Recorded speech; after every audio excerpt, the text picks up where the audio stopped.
Hey guys, my name is Drew and I wanted to add to the community. So here's my tutorial on zooming circles.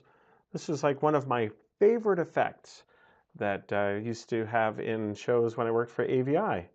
And a lot of the finales were programmed with zooming circles, and still to this day, it's my favorite. So let's take a look and see how this is done.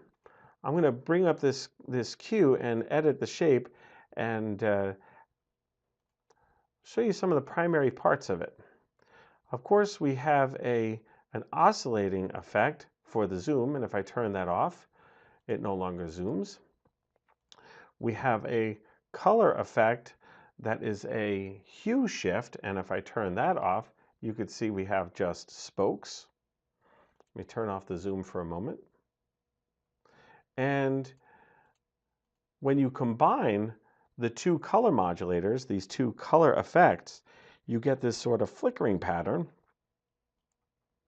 so that when it does the zooming circle, it makes sort of this tie-dye effect. And I don't know if it's doing it justice on the video, but it's really dynamic in person. So let's see how this is done, and maybe we'll even add to that a little bit. Okay, we'll find a cue that's empty and create a new cue, and in this case, we're going to work with a shape. By default, it comes up as a circle. 200 points, works pretty well for this effect. And I'll make the circle 95, give my galvos a little break today. And I'll show it now, and there we go. We got our circle. Now, I'm not sure whether or not to put the effects in Final Effects or just add the effects here. Maybe somebody can put in their comments the difference between the two. I'm just going to put it in Final Effects just so that it's a little easier to see. And my first effect I'm going to add is this oscillating effect, geometric zoom. And you can see we get a circle that goes in and out. Let's start it at 1 and have it go up to 100. I'm going to turn off this ping pong effect, and instead of ping pong, I would like to use custom waveform. I'll show you why. All right, right now my waveform is linear, so the zoom speed in the beginning is the same as the zoom speed at the end.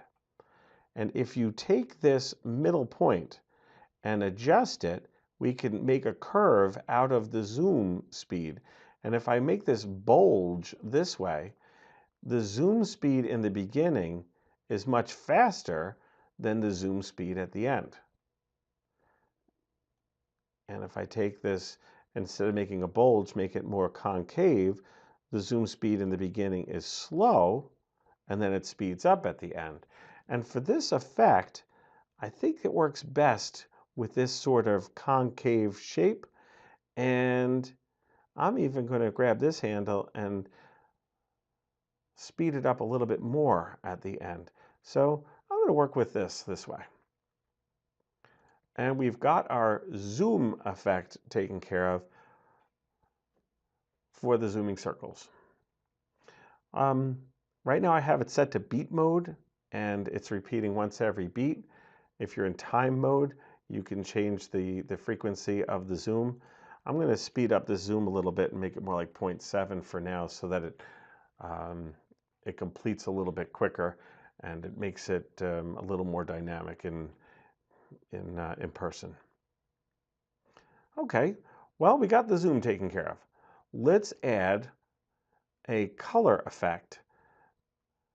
So we go to color effect, select color effect, and we are going to do by points a gradient.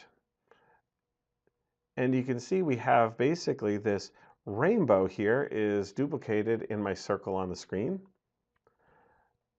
I'm going to change this a tiny bit. I'm going to add in some extra colors here. So I'm going to add in another red. I know it seems weird to do that since there's already a red here, but I'll explain why. I'm going to double click and add in a bright yellow. Say OK to that. And I'm going to scooch this green over a little bit. My color balance isn't terrific on my projector. I have to do some work on that. So for now, I'm going to go ahead and throw in another yellow so the yellow is a little more pronounced. And remember, I added a red here. There was a reason for that.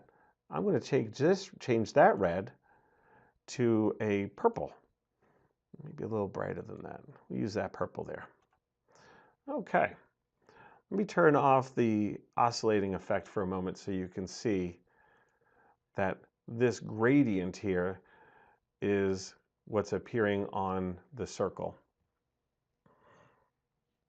If you wanted to make it a little more dynamic, you could even add in another color, like a dark stripe.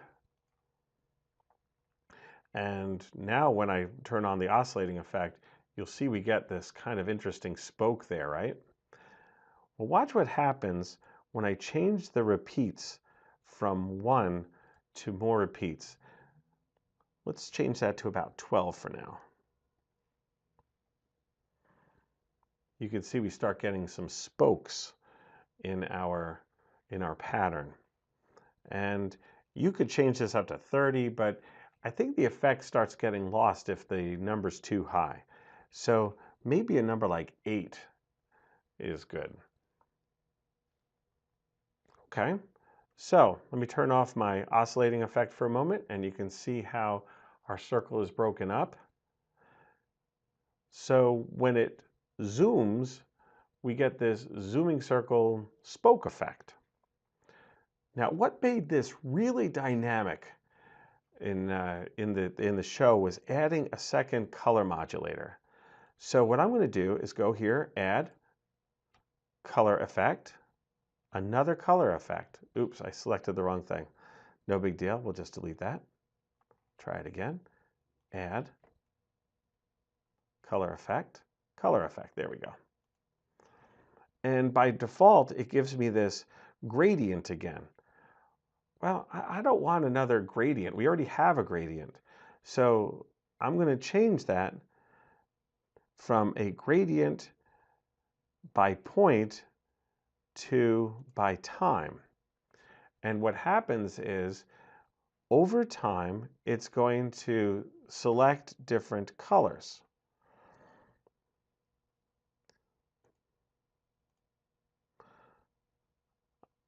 I'm sorry, I got distracted. Here we go. Leave this on beats. I'll change to period. And here we go. Now we start to cycle through those colors. And you know, that is a pretty dynamic effect right there. And in fact, we can change that period to 0.5 and it goes through twice as fast. And we start to get this flickering color modulation, which is really cool, I think. But what you'll notice is when I did that, this color effect overtook and it overwrote my other color effect. So when I enable it, it undoes my color effect for the spokes. Well, what are we going to do? I mean, that's not fair. We want to see spokes and that color. Well, here's how to tackle that. Let's change this option from color control to hue shift experimental. And that's what gives us that cool flickering effect while also doing the spokes. Pretty sweet.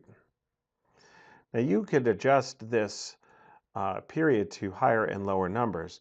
If we go to too short a period, the flicker is too quick and it sort of ruins the effect. So a number like 0.3 or 0.4 seems to work best, although it depends on your time code that you're working with. Now I'm going to turn off the zooming circle for a moment, and I'm going to turn off that flickering effect, that hue shift effect, and show you how it affects things. So here's our spokes.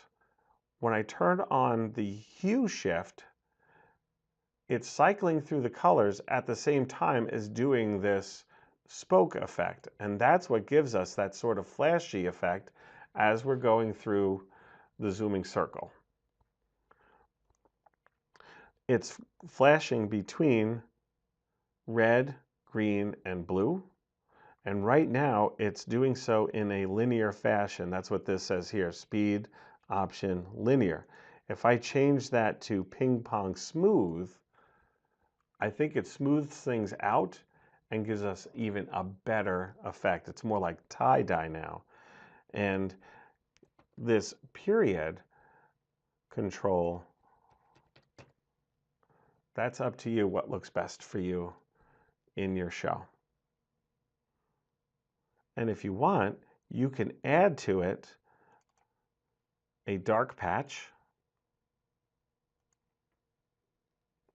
and you can add to it a bright patch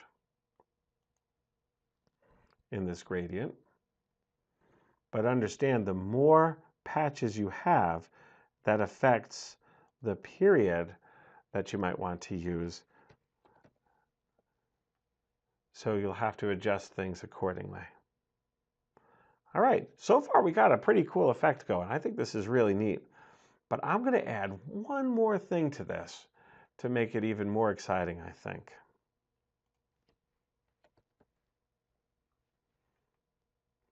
Let's add another oscillating effect for geometric rotate Z.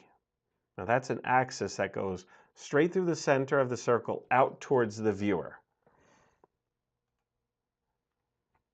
And if you do that, you can see that it sort of adds a little spiral to it. Now there's two ways to use this. One thing I can do is I can change this to some big numbers like negative 300 to positive 300. I'm going to do ping pong smooth. It works great with that. And if we change the beats to say 2 or 3, the amount of time between it changes the rotation direction increases. So that might be useful for one number that you're doing where it kind of oscillates between those two spirals. Or if you want to make something really dynamic, we could make it wiggle between two smaller numbers. So here we got negative 300 to positive 300. What if we went from negative 20 to something like 40, but we increase this or decrease this number, which would increase the number of times it does it between the beats. It's like a 0.2. That didn't look so great on this one. 0.3, that's not so good. Maybe 0.4. There, now we're starting to get like a zigzag going on. Maybe 0.5 is better. There we go. Okay, cool. So without that rotating effect, we have just the spokes coming out at us. But if I turn on that next rotating effect, we start to sort of make spirals in there. And I think that's really, really cool. Oh, look, I still have it on negative 300. That's why it doesn't look so good. I want that to be negative 20. There we go. Let me do that. Negative 20, 40, and bring this to a real tight 0.2. There. That's what we were looking for. Okay. And once again, I can turn off the zooming circle part. I'll turn off the hue shift part. I'll turn off the rotating part. And you can see what it's doing. It's taking the color effect and it's jiggling it. Let me slow this down a little bit. Maybe if I put it at 0.8. There you go. You can see what's happening is it's jiggling the location of the spokes as it's zooming out. And when you do that, you get that sort of zigzag effect. The more times you do it per beat with lower numbers, the more zigzags you get and the more psychedelic it is. How about that? Well, I certainly hope you enjoyed this this tutorial. I hope it was helpful. I'd love to see what you came up with, and thanks for watching, guys. I hope you're having a great day.